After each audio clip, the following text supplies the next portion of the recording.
Well, hello again, everybody. This is Wiskin, and I'm bringing you as you can see, a game of. Nope, that's not Overgrown on Modern Warfare 2. This is all the way back to COD4.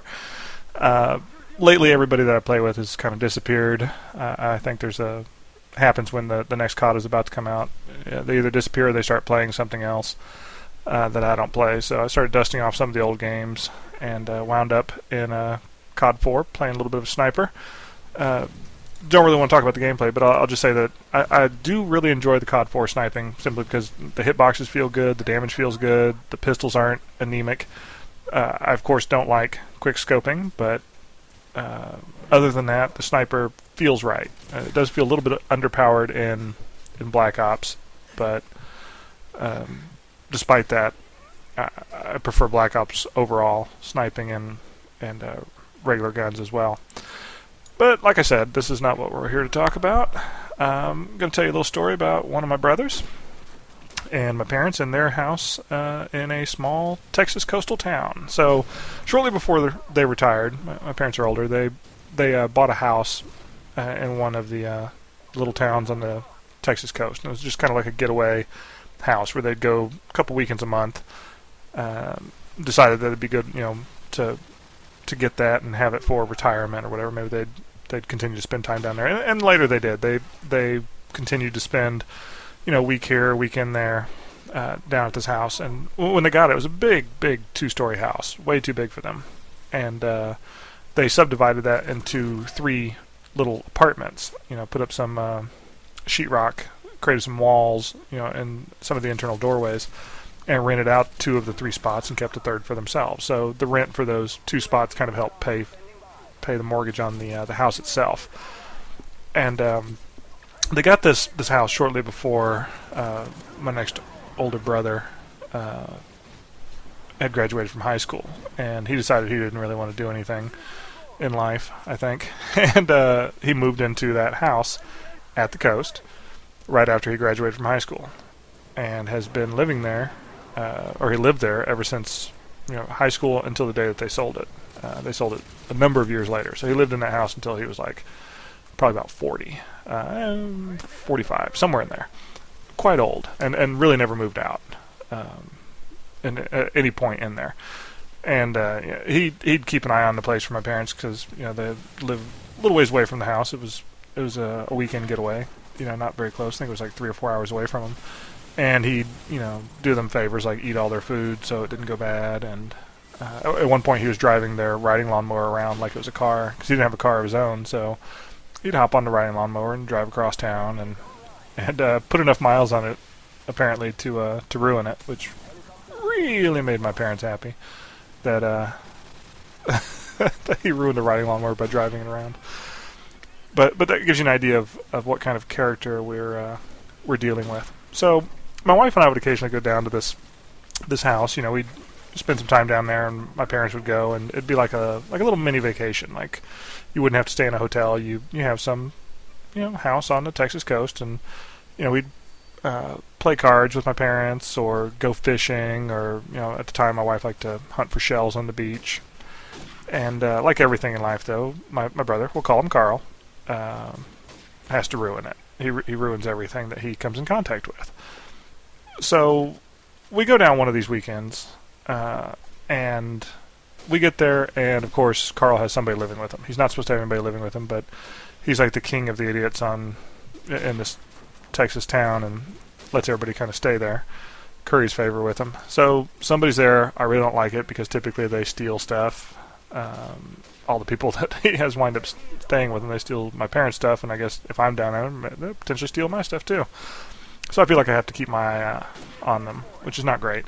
But whatever. My wife and I go to throw our stuff in the bedroom, and notice that there's some dog shit on the floor and on the mattress, on the bed. And that's not really the best sleeping arrangement that I've had. Bring it up with Carl and say, hey, there's dog shit in the room. Oh, I don't know where that came from. I don't have a dog. It's like, okay, but it is dog shit. It's it's obviously from a dog, which I'm no expert, but it's where dog shit comes from. One of the places, I guess, that dog shit comes from. Who am I kidding? I think it's the only place dog shit comes from. Anyway, so he denies having a dog because, again, he's not allowed to have a dog. He's not allowed to have roommates in there. That's some of the rules that my parents have imposed on him for, allowing him to live there 20-something years. But whatever. So, my wife and I decide, like, well, it's just going to go easiest. My parents are going to flip out. It'll go easiest if we just hide the fact that this happened. So we start mopping the floor. We're pulling everything off the bed. And, decide that we can scrub the mattress, but we really don't want to sleep on that. So we'll just flip it over. We'll make the best of a bad situation and flip the mattress over. And as we go to flip it over, the bottom side is covered with even more dog shit than the first. And we're not really talking about, a tightly rolled dog turd. This is a smattering, nay, a splattering of the old canine diarrhea, as I like to call it. It is all over the fucking place. And it is nasty. And it's even older than the first. It's all dried and caked now. And it's just like, oh my God. And at this point, my brother's trying to blame his new roommate. He's like, oh, he said he had some stomach problems. But it's like, dude, there was a dog in the house.